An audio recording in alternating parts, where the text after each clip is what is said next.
Good afternoon, everybody. Uneducated Economist here. So there might be some cheap cars coming to the United States soon. Actually, not coming to the United States, just not leaving the United States. You know, a lot of times people just think about like the United States being an importer of products, but a lot of times they're an exporter of some pretty major items too, like automobiles. So China right now has a new law that is going to be kicking in this summer where no new gas-powered vehicles can be sold through dealerships or whatever. And now, from what I'm gathering from the article that I was reading, and I'll leave a link down in the description for you guys, that a lot of the nation was not prepared for this event. Like, they're all of a sudden thinking, oh man, we're going to have this flood of gas powered vehicles here that haven't sold, and we won't be able to sell them come this July deadline. So they're already trying to extend this deadline out and then offer up better incentives for purchasing these vehicles to try and get them out there to the market. But the market's looking at it going like, well, we're not interested in buying these new vehicles if they're only going to get cheaper by the time we get to July, where essentially they become worth nothing. You know, I mean, a dealer can't sell them. You're not legally allowed to sell these brand new vehicles. They're not worth anything anymore. So now this is a very interesting story to think about because of the global market that takes place. If these new gas-powered vehicles won't be sold or are not being sold even today in China, what about the imported cars coming from the United States or Germany or Korea that are headed to China? Those ones won't be needed either. So where are they going to go? They're not going to go anywhere. They're going to stay right where they're at.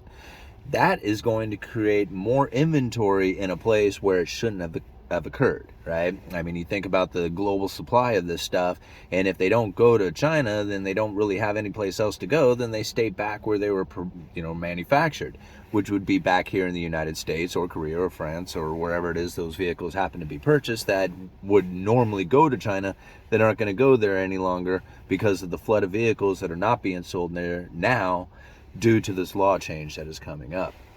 Now, I have to think, this is a lot of like the bullwhip effect, but not really. Like, this is almost a self-induced one, but really it's part of the bigger supply chain breakdown that is now opening back up again. Because, you really think about it, there was a lot of vehicles that were not being manufactured during the COVID lockdowns, during a time when everybody ran out and started buying new vehicles. It really zapped a lot of the inventory out there, and we experienced a lot of that here in the United States. There was all kinds of people talking about the lack of vehicles at dealerships. Now, when you put a high demand on vehicles and you don't have a lot of supply, what happens to price? The prices shoot way up.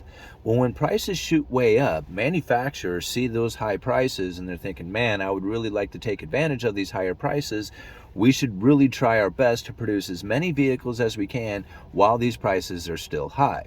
Now, as you start producing these vehicles to take advantage of the high prices, then all of a sudden we start having more inventory come onto the market. Prices go down. We had a situation in which the Federal Reserve started adjusting interest rates at the same time, which causes the loan payment to be higher for people to purchase these new vehicles, which puts a burden on the consumer themselves, and that adds to inventory. So now we have the situation in China. That's going to add to inventory.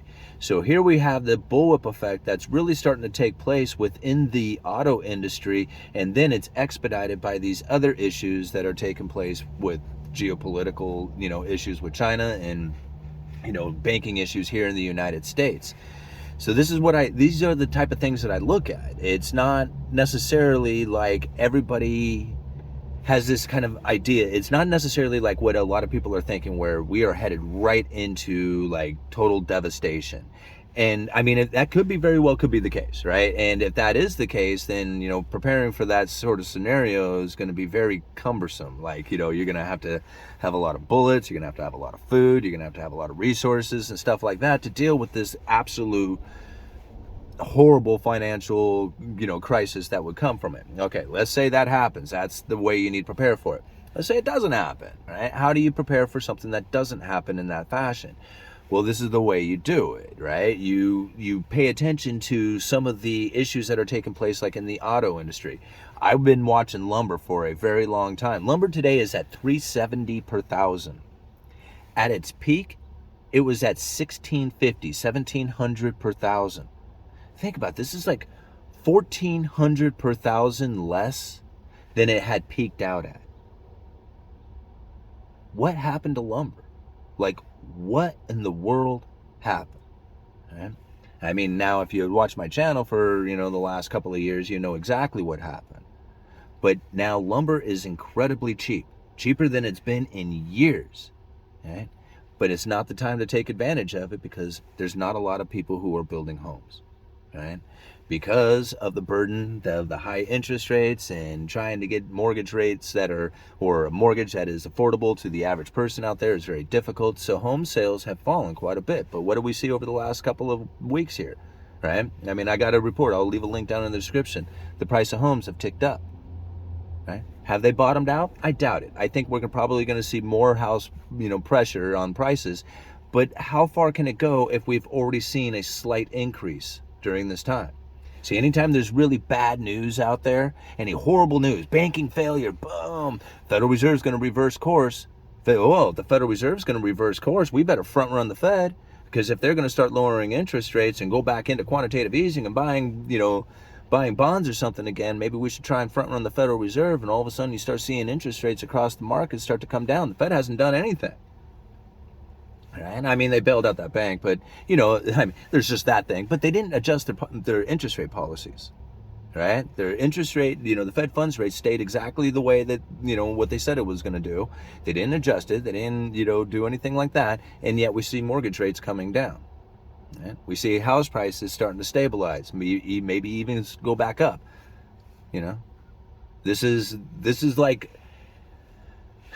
all from following like supply and demand issues. I mean, a lot of people argued with me about the whole housing market, and when I said it about mortgage-backed securities, I said, I don't know if those mortgage-backed securities are going to fall as much as people are anticipating they will. Like, everybody had this idea, because if you're not familiar with a mortgage-backed security, I forget that we have a lot of new people. A mortgage-backed security is like a box that has a bunch of mortgages in it, like, all kinds of people who are paying on their houses. They pay into like this box, right? This box of mortgages. You sell that box off to an investor. That's like the mortgage-backed security, right? And so this mortgage-backed security, the Federal Reserve had purchased a lot of these things. And when they purchased them, what it did is it drove the price on these mortgage-backed securities up and the yields down. This is how everybody was able to get a cheap home, or cheaper payment on a home. Not a cheap home, I shouldn't say it like that. A cheaper payment on a home. But then the Federal Reserve says, hey, we're going to start unloading these mortgage-backed securities. And everybody thought, oh my gosh, the Fed's going to dump these mortgage-backed securities. There's not going to be a buyer for them. The price of them is going to go, or the yield's going to go way up and the price of them is going to fall, and people won't be able to afford the higher interest payments. But then as the Federal Reserve started unloading these mortgage-backed securities, what I had suspected, I believe is still occurring today, is that as those prices of those mortgage-backed securities begin to fall and the yields begin to rise, the investor looks at that and says, that's actually my price. I'm going to buy into these mortgage-backed securities. And they start finding support. And this is one of the reasons why you don't see the mortgage rates just absolutely skyrocketing, is because of the investor at some point says, man, that's where I want to be. Like, I will buy into that investment. And so even though the Federal Reserve is getting out of these mortgage-backed securities, there are people out there who are looking for that fixed income, who are saying, yes, I will buy into that. Okay? And then when you think about it, on top of it, when you have less homes being sold, less homes being refinanced, then that is less mortgage-backed securities coming onto the market. So if there's less mortgage-backed securities coming onto the market, then you have a supply and demand issue, just like anything else. The supply of mortgage-backed securities for the investors to purchase is not very well, not very well supplied, right? Less being issued, less, the Federal Reserve, although dumping it out, is not necessarily having in a market where there's a lot of people who are issuing out new ones. So the investor looks at those prices and says, hey man, there's a supply and demand balance here, and you see that the rates don't go up any further. In fact, more investors come in and the rates come down a little bit. I mean, these are the things that we experience here. So, I mean, just look to see cars coming down in the future. Just see this article here about what's happening in China.